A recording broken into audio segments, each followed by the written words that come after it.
would be enough to do the things that we've seen around us just in this past year. Think about this year, just on this continent. This is the warmest year in American history that we are living through right now. It's had the warmest month in American history, the hottest month, July, any year, any month. You saw the absolute epic melt of the Arctic in the course of the summer. By the time it was done, it was fair to say that the Arctic was broken. There was 75% less ice there than when Neil Armstrong looked down on it 40 years ago.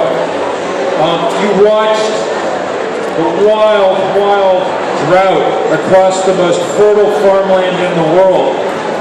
Drought so deep that grain prices went up 40 and 50% in a matter of 6 weeks, which means most of us still go on eating when that happens, but for the millions, hundreds of millions of people who try to live on a couple of dollars a day, a 40% increase in the price of cornmeal was by far the biggest thing that happened in their lives this year.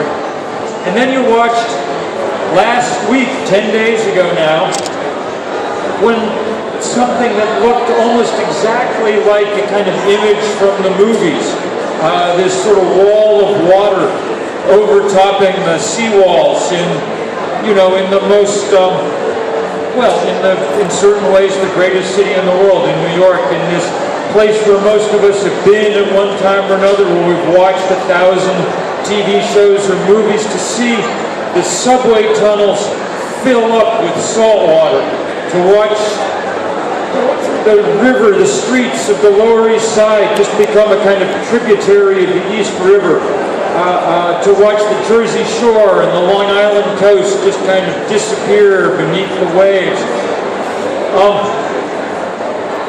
We're up against it at this point, is what I'm trying to say. We've raised the temperature 1 degree, and that's what's happened so far. There was a paper in Science on Friday, in our leading scientific journal, that said it's very clear that unless we get off coal and gas and oil very quickly, that ultimate temperature increase will be 8 degrees in the course of this century. And if that happens, then we cannot conduct a civilization like the one that we're used to having. The folks at Stanford, the agronomists, said 3 or 4 years ago that each degree increase in global average temperature at this point should cut the world's grain yields about 10%. And we saw what happened in the Midwest this summer. That it makes it clear that that's exactly what can go on. So, I feel bad because we're in this great, beautiful city on a beautiful day, surrounded by all this energy, and all I'm doing is giving you bad news, okay? Which you don't even really need to hear because you kind of know it. I'm just wanting to get you on the same page, because if we're going to have this battle, we need to know what the scale of the trouble is that we're up against, so we know what kind of scale of response we need. And the scale of response at this point, the ways we're going to have to fight back, can't just be with our individual lives. They can't just be by taking our own lives and putting in the right light bulb, or riding the bike, or eating the right food, all of which is very important. My house is covered with solar panels, and I wrote many years ago about spending a whole year feeding my family only with food that came out of our valley and all of that, and it's stuff that's really important to me, and I try not to fool myself that it's making much difference at all in the larger picture, because it's not. You can't make the math of climate change work one person at a time. It is a structural problem, and the structural problem is that the fossil fuel industry, alone among industries, gets to throw out its waste for free.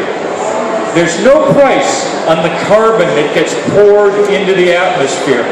Nobody else gets to do that. Now where I live, if you need to throw out a bag of trash, it costs $4 to do it. If you run the restaurant across the street there, Susie's Cafe, you are not allowed to just, at the end of business, at the close of the day, just shovel all your garbage out into the street. Because if you did, that would be uncivilized, and it would lead to rats and whatever else. The only people who get to do that are Exxon and Chevron and Shell and everybody else. Right? And they, because of that, are the richest companies that the world has ever seen. Exxon made more money last year than any company in the history of money, okay? And it doesn't take too much of that money in Washington and in all the other capitals of the world to make sure that nothing ever changes. That's the problem. That's why it does not work the way that it should work. We've sent, for 25 years, every year, the best climate scientists in the world have gone up to Capitol Hill and testified and explained what was going on and left, and nothing has happened. And so we cannot just keep doing that and that alone year after year. It's like if you're on the phone with the customer service department, you know, and they put you on the music. If you listen to it for half an hour, okay. If you listen to it for 20 years, you're an idiot, you know. At some point, you got to hang up and say, we need to talk to the guys who actually run this store, okay? And that's increasingly what we're trying to do. Obama! Here's the thing. We're never going to outspend Exxon. They are going to, I mean, you look like a very prosperous and affluent bunch, you know, but even if we pooled all our spare money,